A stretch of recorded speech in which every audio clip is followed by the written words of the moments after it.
오늘 성경 말씀에 보면 고린도 교회에 큰 문제가 생겼어요.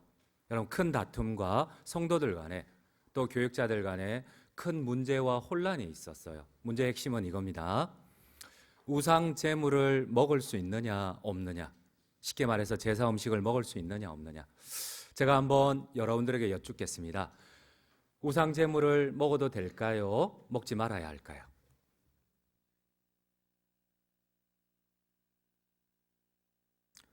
먹어도 된다는 겁니까? 먹지 말아야 된다는 겁니까? 여러분, 지난주에 오셨던 김현규 목사님의 표현으로 제가 다시 한번 묻겠습니다. 1번 먹어도 된다, 2번 먹어서는 안 된다.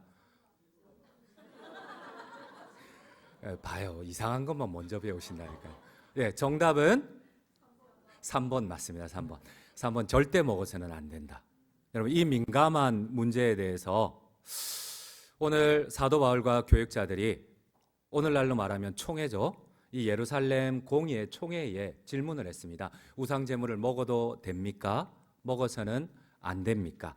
우리 함께 사도행전 병행 본문 15장 2절을 함께 읽도록 하겠습니다. 바울 및 바나바와 그들 사이에 적지 아니한 다툼과 변론이 일어난지라 형제들이 이 문제에 대하여 바울과 바나바와 및 그 중에 몇 사람을 예루살렘에 있는 사도와 장로들에게 보내기로 작정하니라. 그래요. 고린도 교회에서 문제가 해결이 안 되니까 이 민감한 문제를 총회에다가 거론을 했어요. 예루살렘에 가서 공의회에서 이 문제를 먹어도 되느냐 먹어도 안 되느냐. 근데 공의회에서는 얘기를 합니다. 3번 절대 먹어서는 안 된다. 이 공의회의 결론은 이렇습니다. 우리 사도행전 15장 29절을 함께 읽도록 하겠습니다. 29절입니다. 우상의 제물과 피와 목매어 죽인 것과 음행을 멀리할지니라. 이에 스스로 삼가면 잘 되리라. 평안함을 원하노라 하였더라. 아멘. 여러분, 오늘 이 성경 말씀의 약속처럼 우리가 자유할 수 있으나 우상의 제물을 멀리하면 하나님께서 우리가 잘되고 평안함을 주실 줄, 축복을 주실 줄 믿으십니까? 아멘입니다. 그런데 오늘 본문에 보면 사도 바울은 이러한 예루살렘 공의회의 결정을 무시하는 것 같아요. 혼자 독불장군처럼 새로운 율법을 세우는 듯한 착각을 줍니다. 사도 바울은 이렇게 얘기를 합니다. 우상은 원래부터 없는 것이고 하나님께서는 음식을 선하게 창조하셨기 때문에 우상 제물을 자유하게 먹을 수 있는 사람은 먹어도 아무 문제가 없다고 이야기를 합니다. 우리 함께 오늘 본문 고린도전서 8장 4절을 함께 읽도록 하겠습니다. 4절입니다. 그러므로 우상의 제물을 먹는 일에 대하여는 우리가 우상은 아무것도 아니며 또한 하나님은 한 분밖에 없는 줄 아노라. 우상 제물 아무것도 아니다. 하나님 한 분밖에 없다. 이렇게 얘기를 합니다. 그리고 난 다음에 또 우리를 혼란스럽게 합니다. 방금 먹어도 된다 해놓고 또 사도 바울은 먹지 말라고 합니다. 우리 함께 성경을 읽겠습니다. 그 다음에 나오는 10절입니다. 함께 읽겠습니다. 지식 있는 너가 우상의 집에 앉아 먹는 것을 누구든지 보면 그 믿음이 약한 자들의 양심이 담력을 얻어 우상의 제물을 먹게 되지 않겠느냐. 사도 바울은 얘기해요. 우상은 아무것도 아니다. 음식은 하나님 앞에 선한 창조물이기에 감사함으로 먹을 수 있다. 그런데 만약 그 모습을 보고 믿음이 약한 자가 우상 제물을 먹다가 양심이 변질되고 나중에는 우상 숭배까지 나가지 않겠느냐. 그러므로 먹지 말라고 합니다. 여러분, 우상 제물을 먹을 수 있습니까? 먹을 수 없습니까? 왜 이렇게 혼란스러울까요? 제가 지난 금요일에 우리 청년 조장들하고 말씀을 나눌 때 한 조장이 이런 얘기를 해요. 목사님, 저희가 때로는 성경 말씀을 너무 편협하게 한 일부분만 가지고 우리가 성경을 왜곡되게 해석하는 경우가 너무 많네요. 이런 얘기를 합니다. 여러분, 오늘 종합적인 성경을 이해를 할 때에 우상 제물을 먹어도 될까요? 아니면 먹지 말아야 할까요? 다시 1번, 2번으로 갈까요? 어떻게 해야 될까요? 3번. 무조건 3번. 여러분, 쉽게 말해 우상 제물을 먹어도 죄가 되지 않나요? 죄의 기준은 무엇일까요? 우상 제물을 먹으면 죄가 되나요? 죄가 안 되나요? 그렇습니다. 오늘 성경은 우리에게 중요한 기준을 제시를 해줍니다. 오늘 우상 제물이 그냥 단순한 음식이 되어 아무 문제가 안 될 수도 있어요.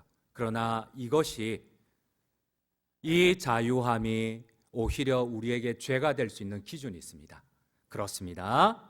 우상 제물 그 자체는 음식으로서 아무것도 아니에요.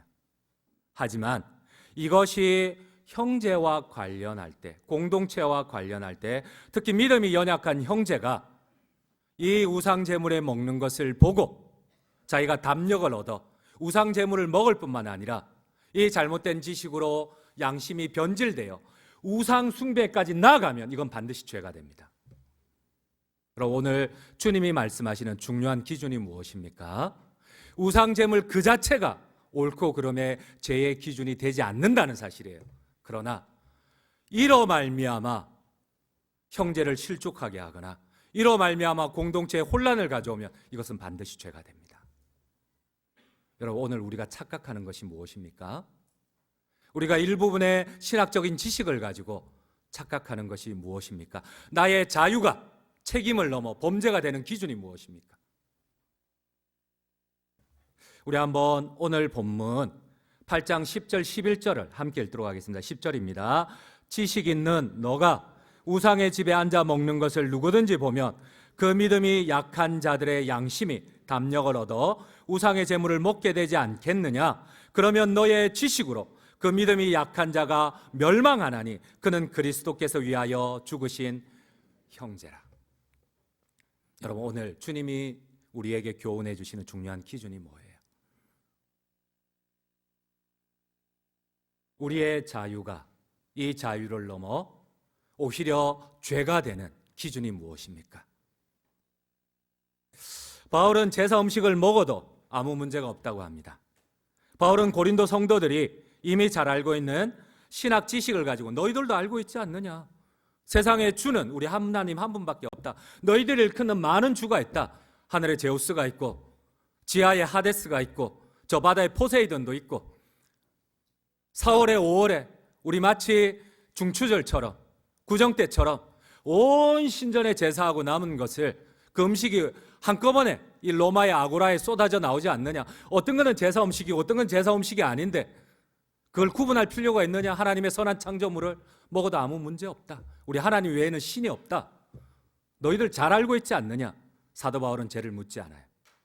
우리 한번 오늘 4절을 다시 한번 읽겠습니다. 4절입니다. 8장 4절입니다. 그러므로 우상의 제물을 먹는 일에 대하여는 우리가 우상은 세상에 아무것도 아니며 또한 하나님은 한 분밖에 없는 줄 아노라. 그렇기 때문에 존재하지 않는 신들에게 바쳐진 제물을 먹고 섭취하는 일에는 어떠한 문제도 없다고 단호하게 답변을 합니다. 그래서 고린도전서 10장 25절 26절의 결론은, 우상 제물에 대한 결론은 이렇습니다. 우리 한번 25절을 함께 읽도록 하겠습니다. 무릇 시장에서 파는 것은 양심을 위하여 묻지 말고 먹어라. 이는 땅과 거기 충만한 것이 다 주의 것임이라. 제우스 신전에서 엄청나게 쏟아져 나온 재물, 아프로디테의 신전에서 엄청나게 쏟아져 나온 재물이 아고라의 이 시장에, 로마의 중앙 광장에 그 200m 안에 수많은 신전들이 있었어요. 쏟아져 나와서 그 고기가 우상의 재물이든 아니든 구분할 필요 없이 가서 사 먹으라는 거예요. 아무 문제가 없다는 거예요. 우리 하나님 한 분 외에는 우상이 없다는 거예요. 그러나 조심해야 될 게 무엇입니까? 모든 음식물은 하나님께서 인간의 육신적 유익을 위해 허락하신 것이므로 감사하게 먹으면 오히려 우리에게 복이 된다는 겁니다. 그런데 알면서는 웬만하면 죄의 문제가 아니라 먹지 말라고 합니다. 왜? 우리가 절제할 수 있으면 하나님께 축복이 됩니다.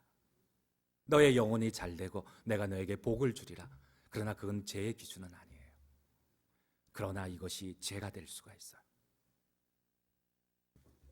여러분, 우리 한번 디모데전서 4장 4절을 함께 읽도록 하겠습니다. 4장 4절입니다.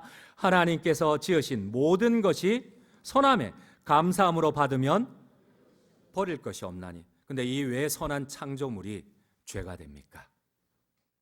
우리의 자유가 죄가 되는 기준이 무엇입니까?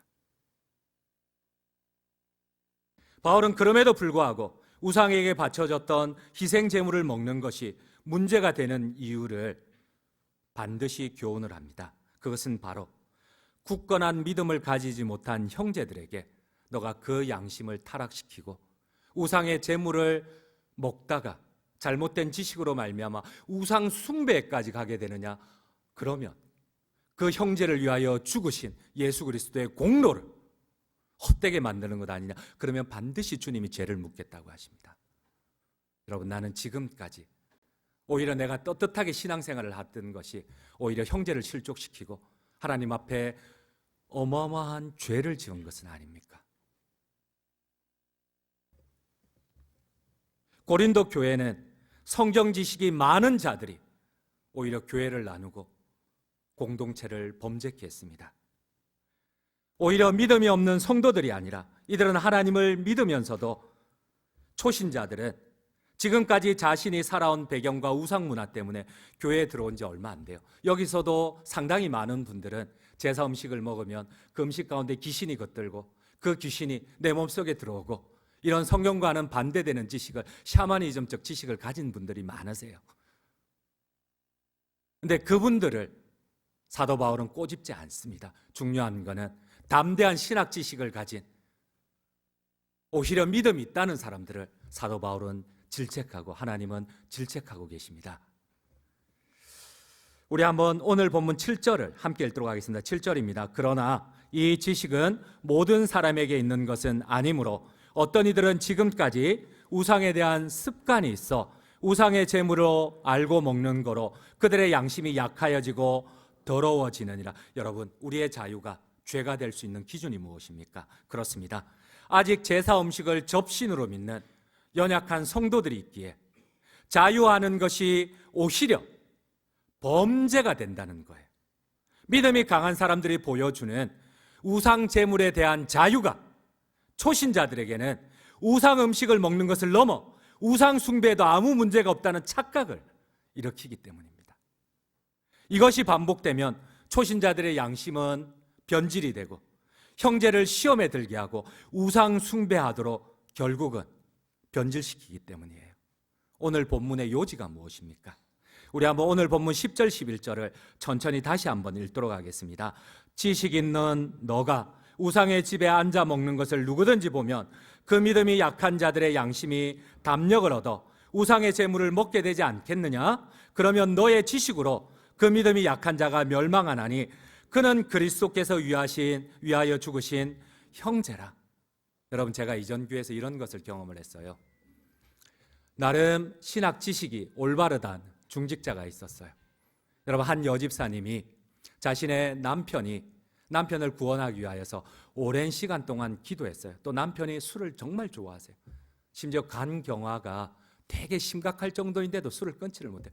겨우 전도를 해서 회심을 하고 하나님을 영접하고 술을 끊었어요. 근데 그 본인은 술을 얼마나 먹고 싶겠어요. 그런데 교회에서 결혼식이 있어 잔치에 갔는데 어느 중직자가 자신의 신학 지식을 자랑을 하면서 술을 아주 맛있게 마셨어요. 그 모습을 본 이 술을 끊었던 초신자가 다시 술을 드셨어요. 그리고 교회를 안 나오고 결국은 광경화가 재발했어요. 여러분, 무엇이 문제입니까? 무엇이 죄입니까? 나의 신학 지식이 하나님의 교회를 나누고 있지는 않습니까?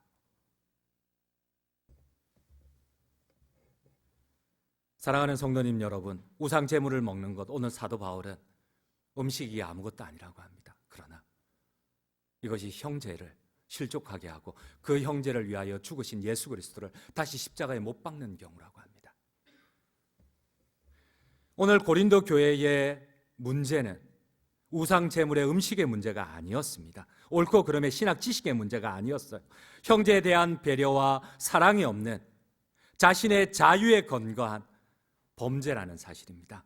우리 한번 12절을 함께 읽도록 하겠습니다. 12절입니다. 이같이 너희가 형제에게 죄를 지어 그 약한 양심을 상하게 하는 것이 곧 그리스도에게 죄를, 여러분, 오늘 주님은 우상 제물 먹는 걸로 죄라 하지 않았어요. 근데 반드시 그 제물로 말미암아 형제에게 악영향을 미치는 것은 그리스도께 범죄하는 것이라고 아예 단정을 해버리십니다. 여러분, 나는 죄를 뭐라고 알고 있었나요? 우리의 자유함이 여러분 죄가 된다는 사실을 아십니까? 만약 우리가 신앙생활을 오래 하였고 중직을 받았고 신학을 조금 안다고 연약한 성도들 앞에서 자유하는 것, 여러분 이게 오히려 교회를 나누고 주님 앞에 범죄가 된다는 사실을 아십니까? 우리는 이것이 형제를 넘어뜨리고 방탕한 생활을 합리하게 만드는 요인이 되지 않을지 돌아보고 계시는지요? 만약 우리가 조금 신학에 대해서 안다고 우리의 자유를 자랑한다면 여러분 이거는 하나님을 모른다고 합니다. 여러분 내가 신학 지식을 압니까? 근데 진짜 하나님을 아십니까? 내가 신학 지식을 안다고 하는데 하나님은 하나님을 모른다고 합니다. 여러분 나는 안다고 하는데 주님은 나를 향해서 모른다고 하십니다. 우리 함께 오늘 본문 8장 2절을 함께 읽도록 하겠습니다. 8장 2절입니다. 만일 누구든지 무엇을 아는 줄로 생각하면 아직도 마땅히 알 것을 알지 못하는 것이요. 나는 하나님을 안다고 하는데 하나님은 나를 모른다고 합니다. 오늘 주님께서 우리에게 말씀하시는 죄의 기준은 두 가지입니다. 우상제물 그 자체가 죄가 아니라고 합니다. 근데 그 자체로 말미암아 형제에게 미치는 악영향이 반드시 죄가 된다고 합니다. 오늘 주님이 말씀하시는 죄의 기준이 무엇입니까? 형제에 대한 배려와 사랑 없는 공동체를 나누는 것은 반드시 죄가 됩니다. 또 주님께서는 또 다른 죄의 기준을 하나 더 말씀해 주세요. 너가 그 형제를 실족하게 할 때에 그 형제를 위하여서 죽으신 예수 그리스도를 다시 십자가에 못 박는 것이라고 합니다. 여러분 나는 하나님을 안다고 하는데 하나님에 대한 올바른 지식이 있습니까? 하나님에 대한 올바른 지식에 근거하지 않는 것, 이 잘못된 지식이 우리에게 죄라고 하십니다. 우리 함께 오늘 본문 6절을 함께 읽도록 하겠습니다. 6절입니다. 그러나 우리에게는 한 하나님 곧 아버지가 계시니 만물이 그에게서 났고 우리도 그를 위하여 있고 또한 주 예수 그리스도께서 계시니 만물이 그로 말미암고 우리도 그로 말미암아 있느니라. 오늘 주님께서 두 번째 기준을 제시하십니다. 우리의 자유가 죄가 되는 기준. 형제에 대한 사랑이 있느냐? 하나님에 대한 올바른 지식이 있느냐? 하나님께서 그 형제를 위하여 죽으신 그 하나님에 대한 올바른 지식이 있느냐고 묻고 있습니다. 우리 함께 11절 말씀을 함께 읽도록 하겠습니다. 고린도전서 11절입니다. 8장. 그러면 너의 지식으로 그 믿음이 약한 자가 멸망하나니 그는 그리스도께서 위하여 죽으신 형제라. 우리가 잘못 알고 있는 것이 무엇이에요? 나의 신학 지식이 옳고 그름이 이것이 오히려 죄가 안 되는데 오히려 내가 하나님에 대한 잘못된 지식이 형제에 대한 잘못된 관계가 하나님 앞에 반드시 짚고 넘어가야 할 죄가 된다는 것을 아십니까?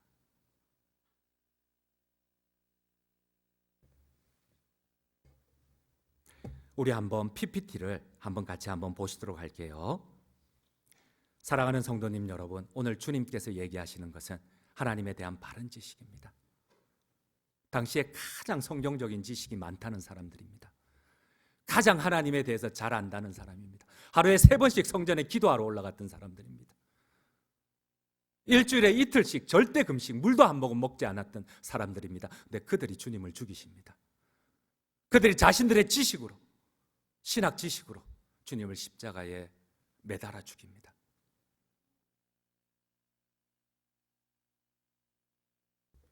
그러나 주님은 이러한 수치와 치욕에도 불구하고 전능하신 하나님은 철저하게 무능합니다. 오름에도 불구하고 철저하게 무능합니다. 수치를, 침뱉음을 조롱하는 무리들 앞에 한없이 무기력한 모습을 보입니다. 여러분, 그분이 힘이 없어서 무기력하실까요? 그분이 십자가에 내려올 힘이 없어서 무기력하게 침뱉음을 받으셨을까요? 여러분, 오늘 우리가 죄가 되는 중요한 기준이 무엇일까요? 그렇습니다. 그분은 우리를 구원하시기 위하여서 전능하신 하나님께서 사람들의 조롱을 받으십니다.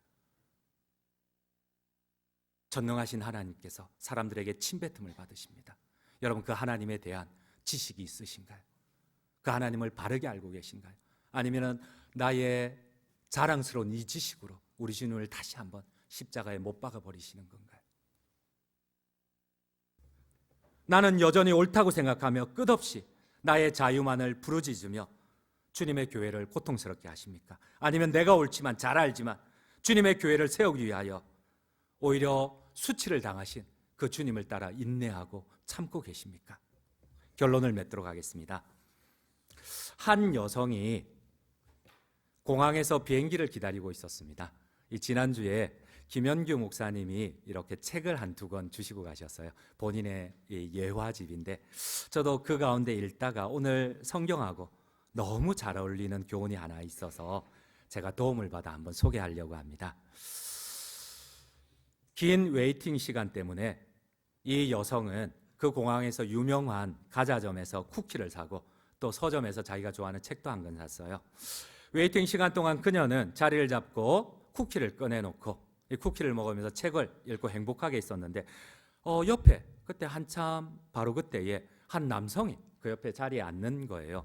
근데 이 무례한 남성이 이 자기의 쿠키를 자기가 하나 먹으면 이 남성도 집어 먹는 거예요. 허락도 안 받고.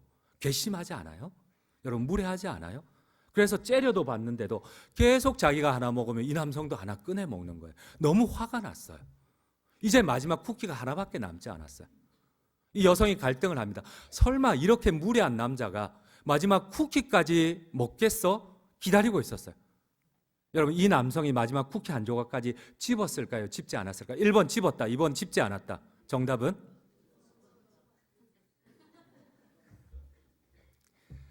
3번. 집어서 반을 나눠서 환한 미소로 여성에게 건네줬어요. 여자가 참을 수가 없는 거예요. 화가 나서 그래도 남자니까 혹시 보복을 당할까 봐 두려워서 이렇게 흥! 이러면서 막 화를 내면서 짐을 불이 나게 싸서 막 화가 나서 비행기를 타러 들어갔어요. 자리에 앉아서. 그래도 막 화가 안 나가지고 화가 분풀이가 안 풀리는 거예요.